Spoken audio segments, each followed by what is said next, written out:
So, free agency has just started and the NBA is already on fire. I think Shams Charania just reported like 5 signings in like 2 minutes. And the biggest one right now has to be Lonzo Ball signing a 4-year, $85 million deal with the Bulls. And Woj just said it was a sign and trade. So, if it wasn't, the Pelicans would have the opportunity to match the deal. But apparently it isn't, but we don't know what's going to the Pelicans right now from the Bulls. Could be maybe Satoransky, Thaddeus Young off the top of my head, Kobe White potentially if they want to do like a point guard for point guard thing, or maybe it could be a 3-team deal. Anyways, I'm not going to speculate too much because I'm going to be proven wrong in like an hour. So if I talk about Lonzo on the Bulls for 4 years, $85 million, yeah, I think it's a bit of an overpay, but I think it's also a solid move for the Bulls. And I've talked about the Lonzo fit with the Bulls before, and I think it's a good one. I think he's a great backcourt partner for Zach LaVine, someone who can be a very good defender, who has good size, and someone who can also do a bit of the playmaking when on the ball, and especially in transition, in terms of grabbing goes and just finding people up the court. He has great vision and is a great player in the open floor. And then in the half court, it'll probably be more LaVine, more Vucevic, and it'll be more Lonzo spotting up, which he can definitely do because he has become a very good spot up shooter. So yeah, I think the fit is just really, really good. If I think about defensively, I mentioned he has great size for a guard. The Bulls, I don't think, are going to be a very good defensive team just because when your two best players are Vucevic and LaVine, neither one of them is a positive defender. So it's going to be really tough. But you put Lonzo around them. We'll see who else they get, what else is around them. Obviously, Patrick Williams, I haven't mentioned him yet, but he's very promising. Was very solid as a rookie last season. He's a good defender. And then, let's just say Thaddeus Young is the power forward, which probably won't be the case, but definitely could be.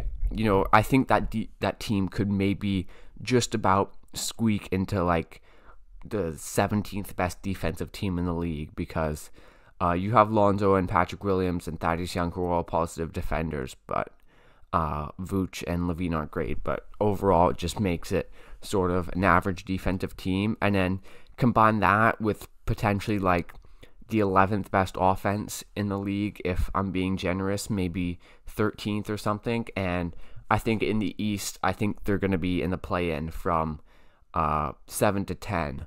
That would be my prediction because obviously at the top of the East, you're going to have teams like the Bucks and the Sixers and the Heat now. I think they've got Kyle Lowry, and I think I just saw that Jimmy Butler just agreed to a contract extension. So you have that with the Heat.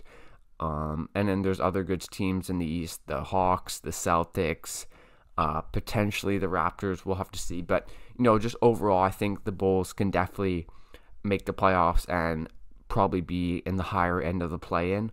Obviously, still so much can change. This is so early in free agency, but yeah, I think that's probably a good position. I saw someone say like, oh, by signing Lonzo to this deal, you're not putting yourself in a position to win a championship. And yeah, obviously the Bulls aren't going to be winning a championship with Lonzo, LaVine, and Vucevic unless something crazy happens. But just being a respectable, good team is certainly valuable. Being solid on both ends of the court.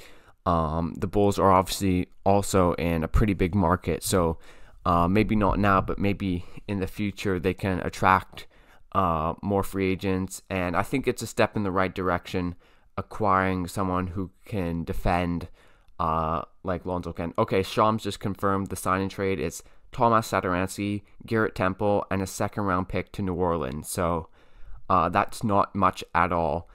Thomas Satoransky, he was a point guard, going to be replaced by Lonzo anyways.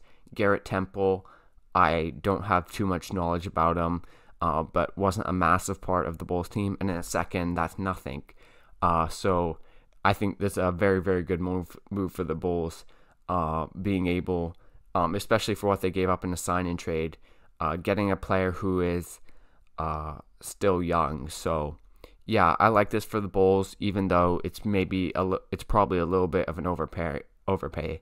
And then for the Pelicans, I mean, Lowry's off the board, Conley's off the board because he's re-signed in Utah. Chris Paul probably off the board, probably re-signing in Phoenix. Interesting to see what they do, because they obviously did that Bledsoe and Adams for Valanciunas trade to open up cap space, and now they're taking Tomas Satoransky and Garrett Temple and a second for Lonzo. So we'll see who they'll be able to sign, because the clock is ticking around Zion to put a decent team around him. And then obviously maybe this trade could still be expanded, maybe with the Hornets, I think was rumored. We'll see, but that's not a great return for Lonzo, and letting a young player like Lonzo go, they're going to need to do something here in free agency to keep Zion happy, and just to get someone with their cap space if they're letting Lonzo pretty much leave for pretty much nothing. I know Satoransky in a second, I mean, it's not nothing, but certainly not equivalent value as to Lonzo. So we'll see what happens. I like this for the Bulls. Good fit.